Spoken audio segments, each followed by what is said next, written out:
नागपुर जिले के Kamthi cantonment board परिसर में आधी रात में एक महिला को गंभीर रूप से घायल कर लूटपाट करने वाले आरोपी को महज कुछ घंटे में पुलिस ने गिरफ्तार कर लिया। इस शातिर चोर की गिरफ्तारी के बाद कई अन्य चोरी के मामले का भी खुलासा हुआ है।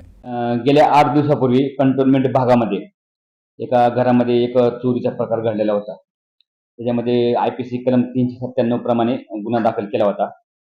सदर गुन्ह्यातील आरोपी हा फक्त 4 तासामध्ये आमचे अंमलदार गावंडे, पोलीस हवालदार गावंडे, लक्ष्मीकांत, विजय गाते आणि विवेक दोरशेटवार तसे आम्ही गेलो होतो। 4 घंट्यामध्ये तो आरोपी पकडला। आरोपी पकडल्यानंतर त्याकडे जे चोरीमध्ये जे मोबाईल, चेन, पैसे सर्व त्याकडून हस्तगत केलं।